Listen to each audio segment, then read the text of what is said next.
नमस्ते बच्चों, मैं तृप्ति सागानी सरस्वती ग्रुप ऑफ एजुकेशन जो आपकी एजुकेशन चैनल है उसमें आप सभी का स्वागत करती हूँ। बच्चों, पिछले क्लास में हमने इकाई दूसरी अनूठे इंसान इसके प्रथम पाठ की चर्चा की थी।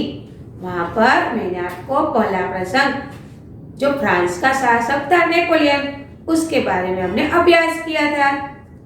आज हम इस क्लास में दूसरे प्रसंग की ओर आगे बढ़ेंगे।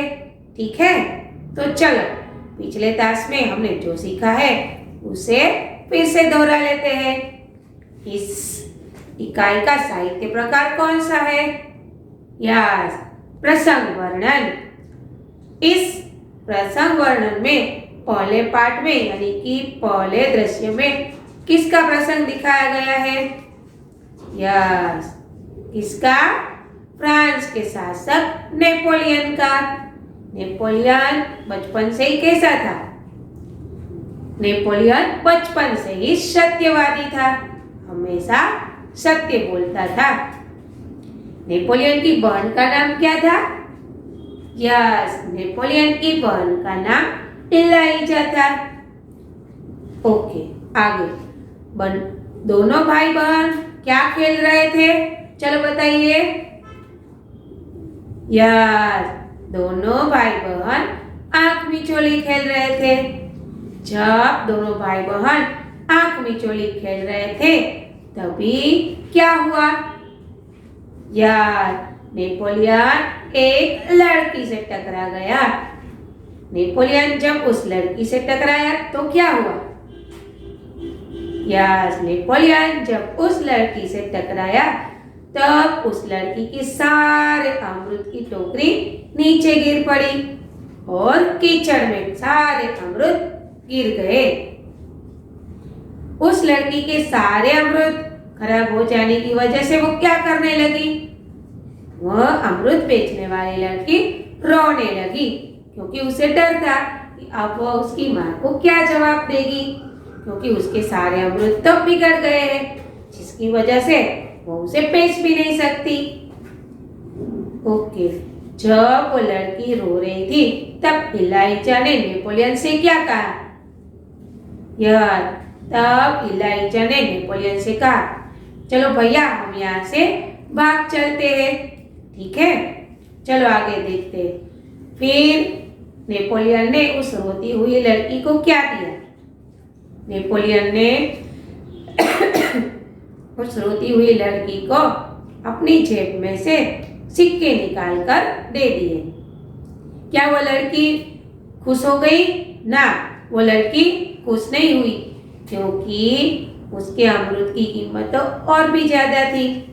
फिर नेपोलियन ने क्या किया? नेपोलियन उसे अपने घर ले गया और उस लड़की को अपनी मां से पैसे दिलवाए। ओके, जब नेपोलियन की मां ने उस लड़की को पैसे दिए तब नेपोलियन से क्या कहा? तब उसकी मां ने नेपोलियन से कहा कि अब तुम्हें 1 महीने तक जेब खर्ची नहीं मिलेगी। क्या नेपोलियन ने अपनी सजा स्वीकार कर ली? यस, नेपोलियन ने अपनी सजा को स्वीकार कर लिया और उस अमृत वाली के नुकसान को भरपाई कर दी। ठीक है, तो नेपोलियन सत्यवादी था, उसने जो गलती की थी उस गलती का उसने प्रायश्चित भी किया और अमृत बेचने वाली लड़की का जो नुकसान हुआ था वो पैसे के रूप में भरपाई कर दी। तो बच्चों, यहाँ पर हमें सीख मिलती है कि हमें भी सत्यवादी बनना चाहिए, सच बोलना चाहिए और यदि हमारी वजह से किसी का नुकसान हो गया है या किसी को हानि पहुंची है तो हमें उसको भी सुधारना चाहिए। ठीक है, चलो अब हम दूसरे प्रसंग की ओर आगे बढ़ते हैं। जब देश की आजादी के लिए गांधी जी सब लोग लड़ रहे थे तब जाकर गांधी जी सबके पास से धन इकट्ठा कर रहे थे क्योंकि लड़ाई के वक्त ये सारे पैसे हमें काम आ सके। ठीक है, उसी प्रसंग को लेकर यहाँ पर एक प्रसंग दिया गया है कि गांधी जी जब केरल में जाते हैं तो वहाँ पर एक छोटी सी लड़की उसको किस तरह से मदद करती है। ठीक है, तो आप अपना पेज नंबर 7 निकालिए, वहाँ पर दूसरा प्रसंग दिया गया है। चलो उस प्रसंग की ओर आगे बढ़ते हैं, लेकिन उससे पहले हम शब्दार्थ पर प्रकाश डाल लेते हैं। आयोजन यानी कि इंतजाम, जेवर यानी कि गहने, नीलाम करना यानी बोली लगाना, मंच यानी स्टेज, स्वर्णहार એટલે सोने की माला, बूंदे यानी कि कान के आभूषण जिसे हम इयररिंग भी कहते हैं, हस्ताक्षर यानी कि दस्तखत सिग्नेचर, मानपत्र आदर सूची करने वाला पत्र। तो चलो अब हम इस दूसरे प्रसंग की ओर आगे बढ़ते हैं। मालबार केरल की बात है। वहां बगरा नाम के एक गांव में सभा का आयोजन किया गया था। ठीक है, मालबार जो क्या है, केरल, वहां के बड़गरा गांव में क्या हुआ था, एक दिन सभा का आयोजन किया गया था। गांधी जी ने अपने भाषण में सभी उपस्थित बहनों से जेवरों की भीख मांगी। बहुत सी वस्तुएं भेंट में मिली। अपना भाषण समाप्त करके गांधी जी इनको नीलाम करने लगे। चलो क्या हुआ, मैंने बताया कि केरल में मालबार नाम के जो केरल है, केरल की यह बात है। वहां पर एक दिन गांधी जी ने सभा का आयोजन किया था, क्योंकि वह दूसरे लोगों से धन इकट्ठा कर सके। यहाँ तक कि गांधी जी ने बहनों से गहने की डिमांड की, जेवरों की, क्योंकि वो आगे चलकर काम आ सके। बहुत सी वस्तुएं गांधी जी को भेंट में भी मिली। यानी कि जब भाषण का आयोजन हुआ था, गांधी जी ने सबसे रिक्वेस्ट की, तो गांव के लोगों ने बहुत कुछ देने का सोचा और बहुत सारी भेंट भी दी। चलो अब आगे देखते हैं। अपना भाषण समाप्त करके गांधी जी उसको नीलाम करने लगे।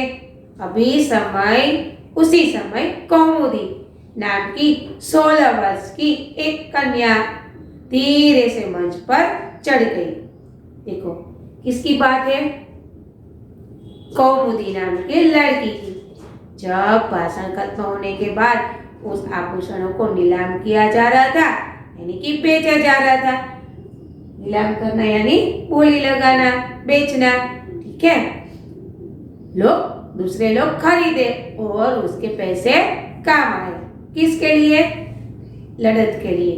ठीक है, तभी उसी समय एक कौमुदी नाम की लड़की आती है। वो क्या करती है, स्टेज पर चढ़ जाती है। वो कितने साल की है, 16 साल की। कितने साल की, 16 साल की। चलो हम अब आगे बढ़ते हैं। उसने एक हाथ की सोने की चूड़ी उतारी और उसे गांधी जी को देते हुए बोली, क्या आप मुझे अपने हस्ताक्षर देंगे। देखो 16 वर्ष की लड़की कौमुदी मंच पर आती है और क्या करती है, अपने हाथों में जो उसने सोने की चूड़ियां पहनी है वो चूड़ी उतारती है और गांधी जी को देते हुए कहती है कि आप मुझे हस्ताक्षर कर दीजिए। यानी मैंने पहले ही कहा था दस्तखत, सिग्नेचर, आप मुझे सिग्नेचर कर दीजिए। चलो आगे देखते। गांधी जी हस्ताक्षर कर ही रहे थे कि उसने दूसरे हाथ की चूड़ी भी उतार दी। यह देखकर गांधी जी ने कहा, अरे पगली लड़की, दोनों चूड़ियां देने की जरूरत नहीं है, एक ही चूड़ी लेकर मैं तुम्हें अपने हस्ताक्षर दे दूंगा। चलो, जब गांधी जी उसे एक हाथ में हस्ताक्षर दे रहे थे, तभी उस लड़की कौमुदी ने अपने दूसरे हाथ की भी चूड़ी निकाल कर गांधी जी को देने का प्रयास किया। तभी गांधी जी ने कहा कि नहीं नहीं, इस दूसरी चूड़ी की आवश्यकता नहीं है, तुम्हारी एक ही चूड़ी के कारण मैं तुम्हें अपने हस्ताक्षर यानी कि सिग्नेचर दे दूंगा, इसकी दूसरी चूड़ी की आवश्यकता नहीं है। चलो आगे देखते हैं।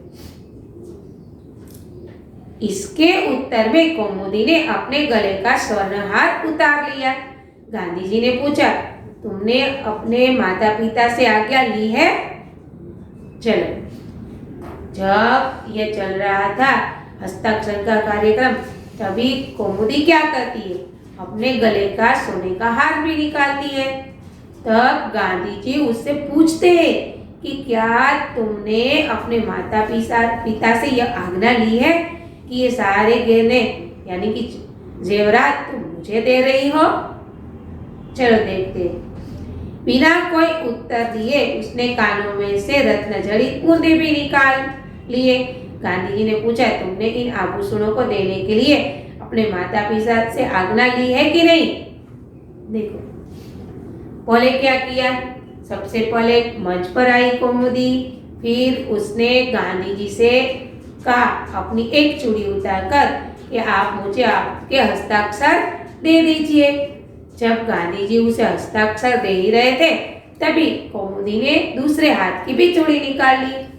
गांधी जी उसे कहते हैं कि तुम्हारी दोनों चूड़ी की आवश्यकता नहीं है, एक ही चूड़ी के बदले में मैं तुम्हें हस्ताक्षर दे सकता हूँ। वो कुछ बोलती नहीं है और क्या करती है, अपने गले का सोने का हार निकालती है। गांधी जी उसे पूछते हैं कि ये सब तुम मुझे दे रही हो, क्या तुमने अपने माता पिता से इसकी आज्ञा ली है? यानी कि तुमने उसे पूछा है कि तुम मुझे ये सारी चीज दोगी। कौमुदी फिर से कुछ नहीं बोलती और कान की बूंदे यानी कि इयरिंग वो भी निकाल लेती है। फिर गांधी जी उसे दोबारा पूछते हैं कि तुमने अपने माता पिता से कोई आज्ञा ली है कि नहीं ली? ऐसे ही मुझे सब कुछ दे रही हो? चलो आगे देखते हैं। कौमुदी कुछ उत्तर देती, इसमें पहले ही किसी ने कहा, इसके पिताजी तो यहाँ है ना, मानपत्रों की नीलामी कर रहे हैं, वही तो बोली लगाकर आपकी मदद कर रहे हैं। देखो, मानपत्र यानी क्या, मैंने पहले ही बताया था, आदर सूचित करने वाला पत्र। यह पत्र की नीलामी कौन कर रहा था? कौमुदी के पिताजी, क्योंकि वह भी गांधी जी की सहायता करने चाहता था। वह भी गांधी जी की सहायता करना चाहता था, इसीलिए वह मानपत्र की नीलामी कर रहे थे और ये कौमुदी जेवर दे रहे थे। तभी किसी व्यक्ति ने बताया कि वो मानपत्र की नीलामी कर रहे हैं, उसी की यह बेटी है, यानी कि कौमुदी उसकी बेटी है। चलो आगे देखते हैं। कौमुदी कुछ उत्तर दे दी, उसने पहले ही किसी ने कहा कि इसके पिताजी तो यहाँ है ना, जो मानपत्रों की नीलामी कर रहे हैं और आपकी मदद कर रहे हैं।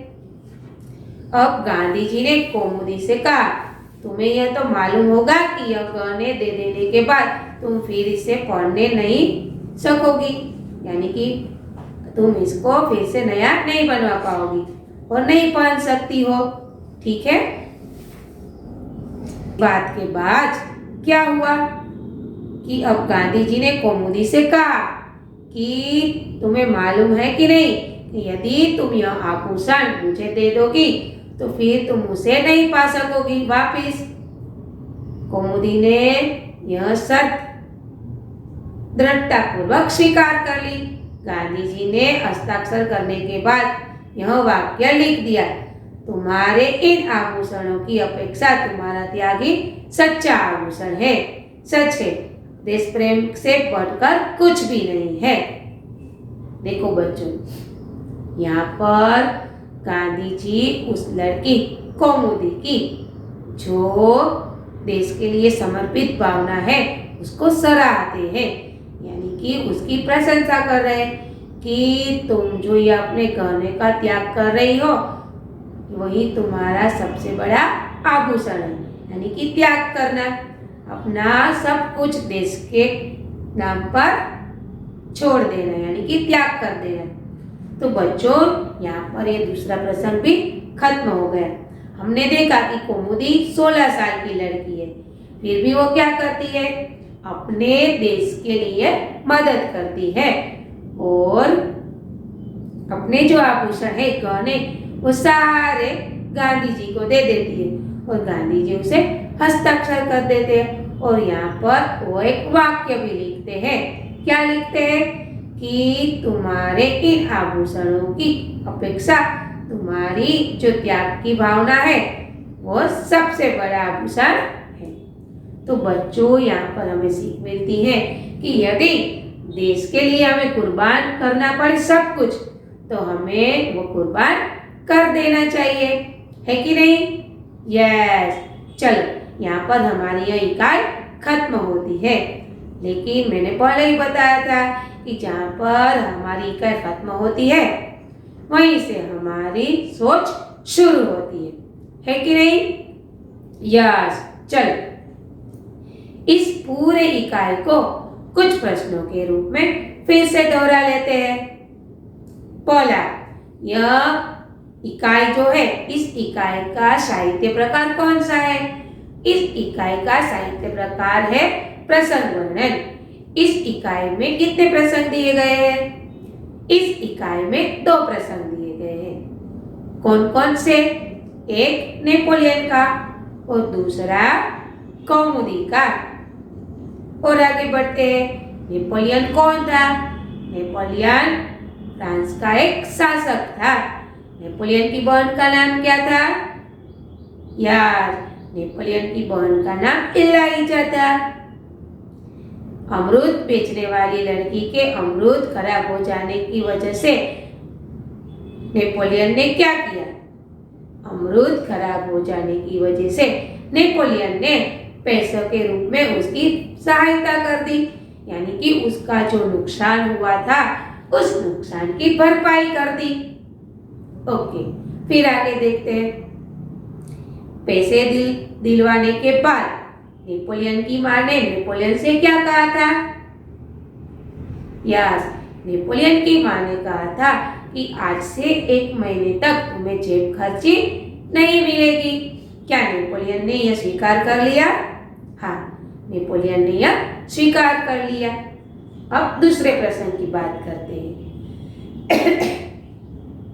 गांधी जी ने कहाँ पर सभा का आयोजन किया था? यस, गांधी जी ने केरल के पडगरा गांव में इस सभा का आयोजन किया था। गांधी जी सभा में सबको क्या देने की बात कर रहे थे?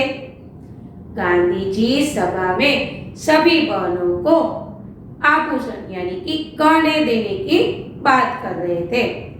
उसी वक्त कौन स्टेज पर आ गया? उसी वक्त कौमुदी नाम की लड़की वो मंच पर आ गई। कौमुदी ने गांधी जी से क्या कहा? कौमुदी ने अपने हाथ की एक चूड़ी निकालकर गांधी जी से कहा कि आप मुझे आपके हस्ताक्षर दे दीजिए। कौमुदी के पिता क्या कर रहे थे? कौमुदी के पिता मानपत्र की नीलामी कर रहे थे और इस प्रकार वो गांधी जी की मदद कर रहे थे। मानपत्र यानी क्या? मानपत्र यानी कि क्या? यार, सम्मान देने वाला पत्र। ठीक है, और आगे देखें। कौमुदी ने फिर क्या किया? कौमुदी ने फिर अपनी दूसरी चूड़ी दी, यहाँ तक कि अपने स्वर्ण हार भी दे दिया और कान की बूंदें भी दे दी और गांधी जी से कुछ नहीं कहा। गांधी जी ने उसे बार बार पूछा कि ये सब तुम दे रही हो, क्या तुमने अपने पिता और माता से इसकी आज्ञा ली है कि नहीं? लेकिन कौमुदी उसका कोई उत्तर नहीं देती है। तभी एक इंसान बता देता है गांधी जी को कि वो भाई जो है, जो नीलामी कर रहे हैं मानपत्रों की, उसकी यह बेटी है।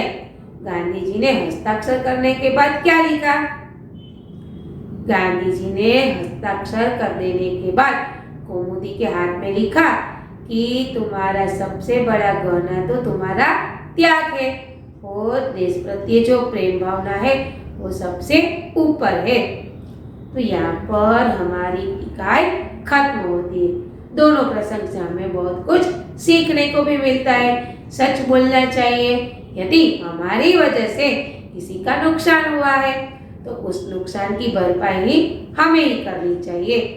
साथ साथ यह भी सीखने को मिलता है कि यदि देश के लिए हमें कुछ करना पड़े, यानी कि देश की सहायता करने पड़े, तो हमें पीछे नहीं हटना चाहिए और देश की सेवा करनी चाहिए।